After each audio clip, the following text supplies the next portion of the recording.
Assalamualaikum warahmatullahi wabarakatuh.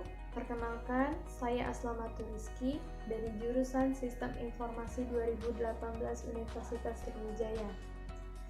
Pada video kali ini, saya akan mencoba menjelaskan kesimpulan materi dari yang pertama, yaitu penyebab atau masalah dan kebijakan pengembangan sistem informasi.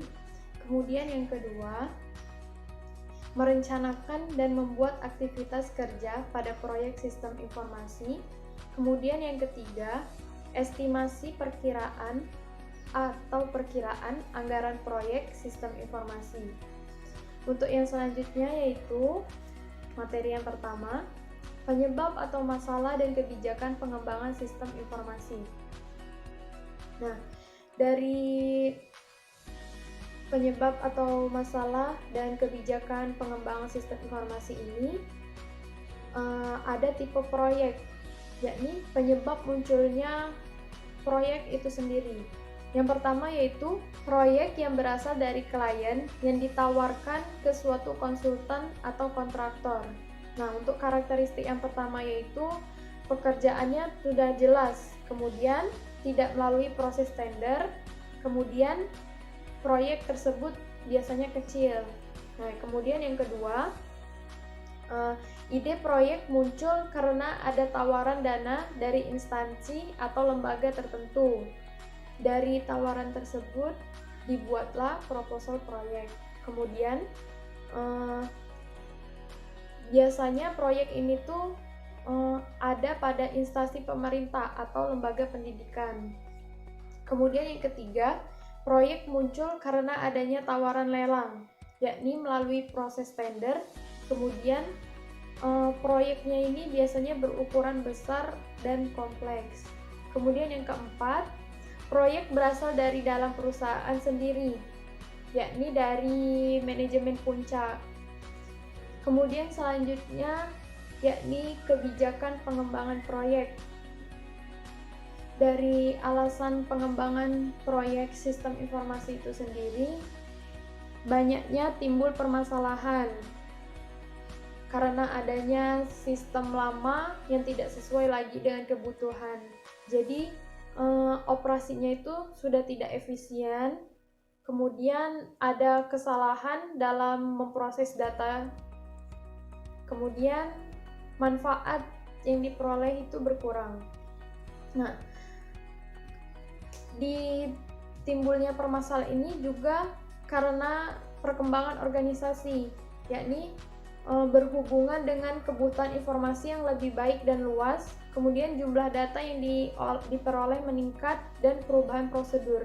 Jadi karena perkembangan organisasi tersebut membutuhkan pengembangan sistem informasi. Kemudian yang kedua yaitu untuk meningkatkan kesempatan usaha, yakni kecepatan informasi atau efisiensi waktu itu menentukan berhasil atau tidaknya strategi dan rencana dalam meningkatkan peluang pasar. Kemudian yang ketiga, adanya instruksi perubahan, yakni berasal dari manajemen puncak itu tadi atau dari luar perusahaan, instansi pemerintah. Kemudian adanya perkembangan teknologi, di mana pada waktu ke depan dan semakin ke depan itu software dan hardware-nya semakin canggih. Jadi diperlukannya pengembangan sistem informasi. Kemudian ada kebijakan sistem. Nah, kebijakan sistem ini untuk mengembangkan sistem informasi yang dilakukan oleh manajemen puncak karena manajemen menginginkan untuk meraih kesempatan-kesempatan yang ada yang tidak dapat diraih oleh sistem yang lama atau sistem tersebut tuh mempunyai kelemahan, seperti alasan-alasan pengembangan sistem informasi yang saya sebutkan sebelumnya. Kemudian ada kebijakan dan perencanaan proyek sistem informasi. Nah, kebijakan dan perencanaan proyek ini saling berkaitan dalam kita merencanakan membuat proposal. Nah, yang pertama yaitu Suatu sistem informasi dapat dikembangkan karena adanya kebijakan dan perencanaan terlebih dahulu. Jadi tanpa adanya perencanaan, sistem informasi tersebut harus dikembangkan ke depannya itu dengan baik. Kemudian tanpa adanya perencanaan yang baik, nah jika tidak ada perencanaan yang baik, pengembangan sistem tidak dapat berjalan sesuai dengan yang diharapkan. Jadi kita harus memikirkan perencanaan tersebut dengan matang. Kemudian tanpa adanya kebijakan pengembangan sistem oleh manajemen puncak, maka pengembangan sistem tidak akan mendapat dukungan dari manajemen puncak, dari manajer perusahaan. Kemudian untuk yang selanjutnya, materi merencanakan dan membuat aktivitas kerja pada proyek sistem informasi, perencanaan dan tujuannya. Nah, dari pengertian perencanaan ini yaitu proses peletakan dasar tujuan dan sasaran termasuk penyiapan segala sumber daya untuk mencapainya. Nah, tujuan dari perencanaan itu sendiri yaitu yang pertama, memberikan pegangan bagi pelaksana mengenai alokasi sumber daya untuk melaksanakan kegiatan.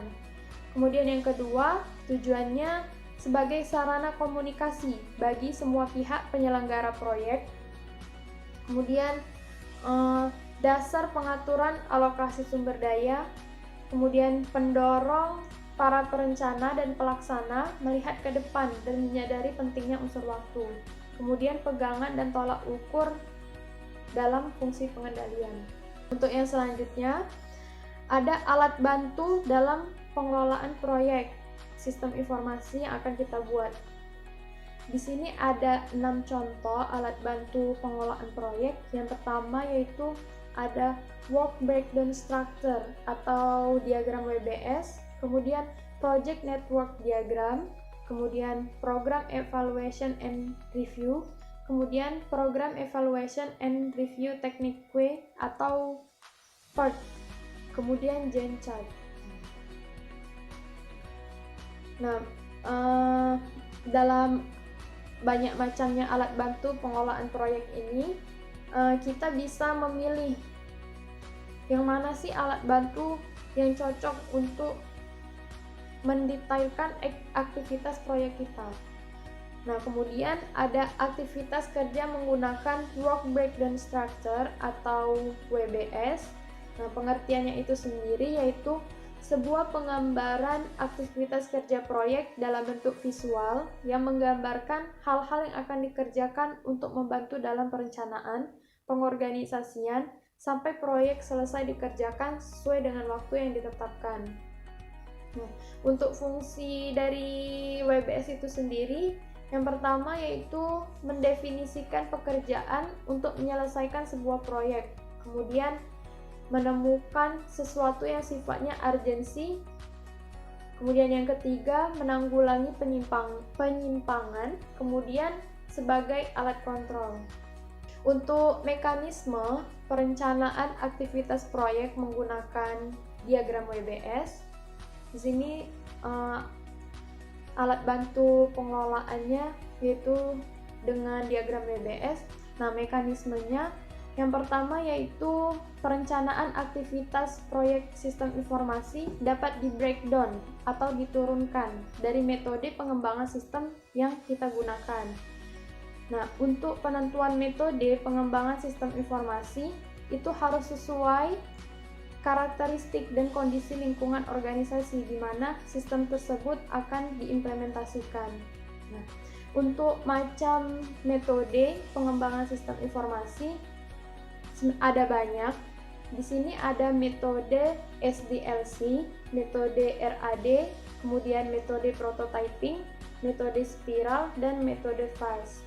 Berikut ini adalah contoh diagram WBS dengan judul skripsi yang saya ambil sebelumnya, yakni Audit Keamanan Sistem Informasi Manajemen Basnas menggunakan framework COVID-5. Nah, dengan metode framework COVID-5 ini, aktivitas kerja proyeknya ada 4, yaitu perencanaan, persiapan, pelaksanaan, dan pelaporan audit. Untuk SDM dan OTK, yaitu penanganan struktur organisasi proyek dalam sebuah organisasi dapat mengambil bentuk yang pertama yaitu proyek ditangani lewat koordinasi manajer fungsional, kemudian proyek ditangani lewat koordinasi manajer proyek, kemudian pengorganisasian secara matriks, ada matriks kuat, matriks seimbang, dan matriks lemah. Ini adalah contoh dari SDM dan OTK dari yang diagram WBS tadi. Nah, jadi untuk aktivitas kerja proyek 1.0 ini, perencanaan audit, diturunkan lagi aktivitas kerja proyeknya sampai ke bagian yang kecil dan terdiri dari 3 tingkatan. Kemudian untuk struktur organisasi manajemen proyeknya,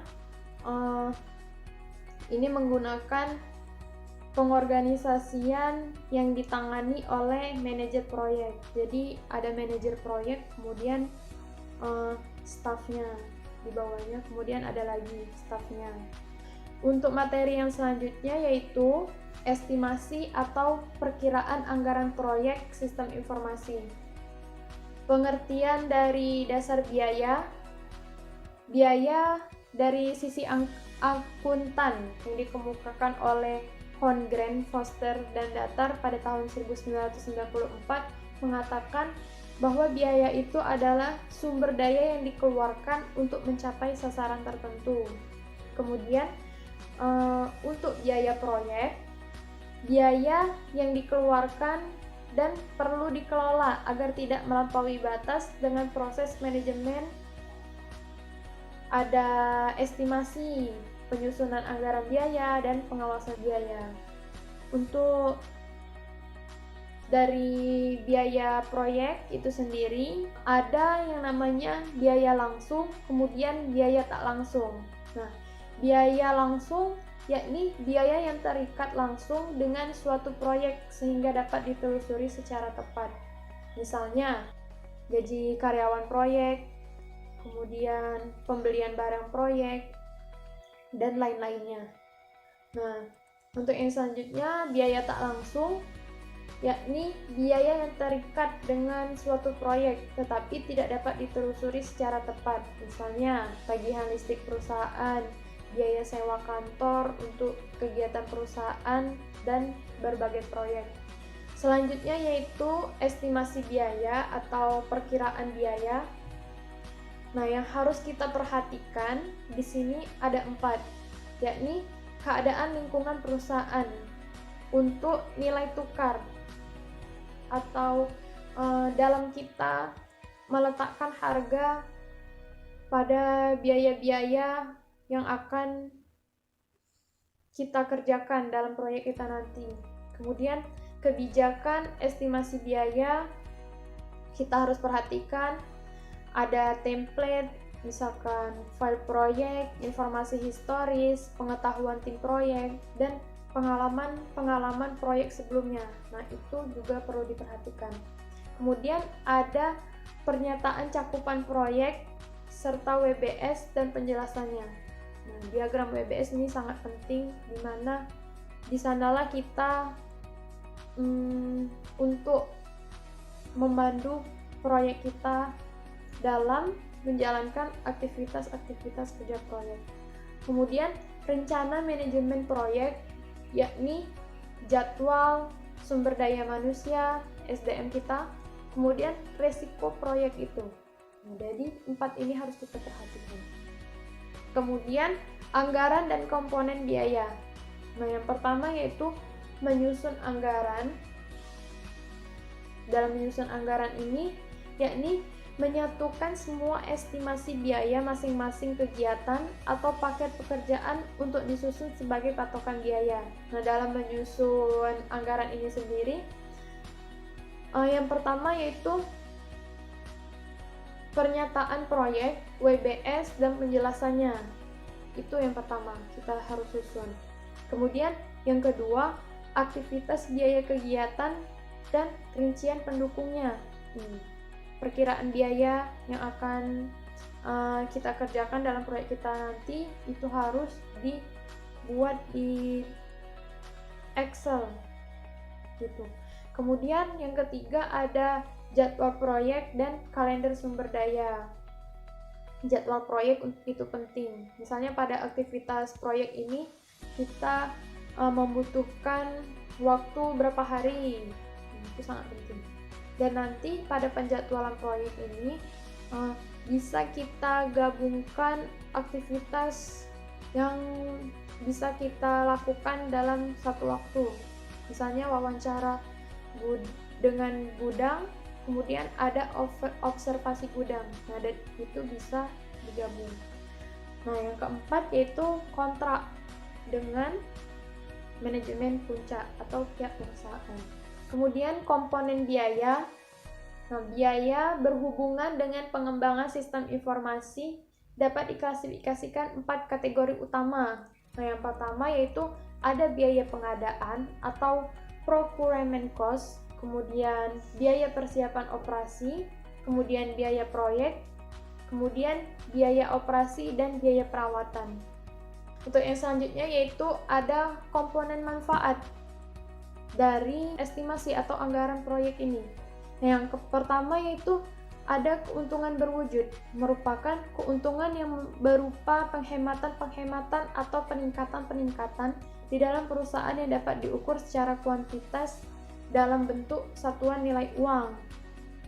Kemudian ada keuntungan tak berwujud, yaitu keuntungan-keuntungan yang sulit atau tidak mungkin diukur dalam bentuk satuan nilai uang. Misalnya efisiensi waktu, bagaimana nanti manajemen puncak bisa mengambil keputusan dengan tepat, seperti itu. Demikianlah penjelasan yang dapat saya sampaikan. Lebih dan kurangnya saya mohon maaf, kepada Allah saya mohon ampun. Saya akhiri, wabillahi taufik wal hidayah. Wassalamualaikum warahmatullahi wabarakatuh.